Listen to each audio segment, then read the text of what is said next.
जर पाणी पाणी घेऊन आलीस काय आज गपाईस हाय बसले असेच काय झालं काय सांगू बाळा काय लेखी म्हणजे काय सांगू काय झालं हा. काय सुना दोघी बी गेल्या होत्या मायाला अधिक महिना म्हणून हा वहिनी बी मोठी गेल्या तर मोठी बी गेली तिला बी लावून द्या बी तिला बी द्यायला पाहिजे दोघी बी गेल्या हा आणि मोठ्या सुनानं सगळं काय सगळं दागिनं मग माझ्या मुलाला दागिनं जेवण खाणं आमची सगळी सोय करून मला पण आणि बोलवलं जाऊन आम्ही आलो सगळे आणि धाकट्या सुनबाईने काहीच नाही केलं धाकट्या वहिनीने काहीच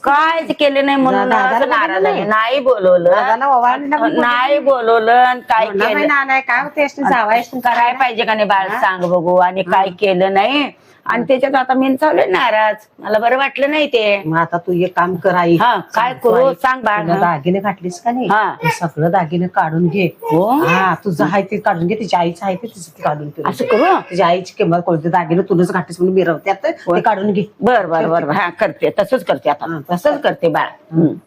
आरते इकडे जरा आरते काय म्हणसा इकडे जरा बोलायचं आहे तुझ्याबरोबर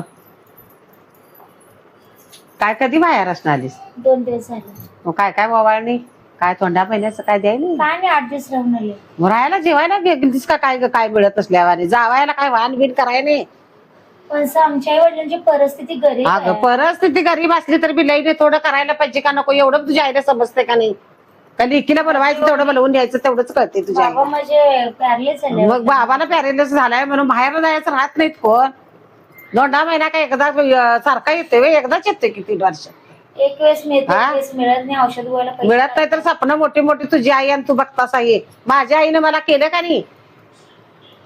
माझ्या आईने माफ केलं जावायला केलं घरात जेवायला बोलवलं सगळ्यांनी मान पान केला तेवढं तर राहून ते जावायला तर ववाळायचं काम करायचं ग तेवढं चालीरीतीला तुझ्या आईला मोड नाही मग आता ते का नाही तुझ्या आईने केलं नाही ना वा? आता ते माझं केलेलं काढून दे इकडं मी काय घालू तुझ्या माहेरनं केलेलं काळ म्हणायचं ते घाल आणि ते दे माझं काढून अंगठी गंटण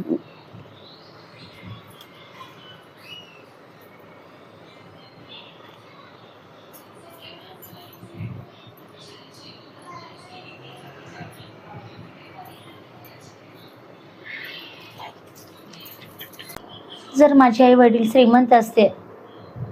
तर धोंड्याचा महिना आमचा पण साजरा झाला असता ह्यात माझ्या आई वडिलांची काय चूक आहे जर सासरच्या लोकांना मुलीच्या लोकांनी दिलं तरच त्यांना सुखात ठेवलं जातं जर त्यांची परिस्थिती गरीब असली तर त्यांना सासरची किंमत मिळत नाही असं असतं का रे देवा कुठं माझ्या आई वडिलांचा काय दोष आहे माझ्या वडिलांना पॅरलाइज झालाय धुण्या भांड्याच्या कामाला जातात कसं बसं पोट भरतात एक वेळेस खातात एक वेळेस उपाशी राहतात त्यांनी कुठलं देते असंच जर असेल तर पुढच्या जन्मी मला मुलींचा जन्म नको देवा खरंच नको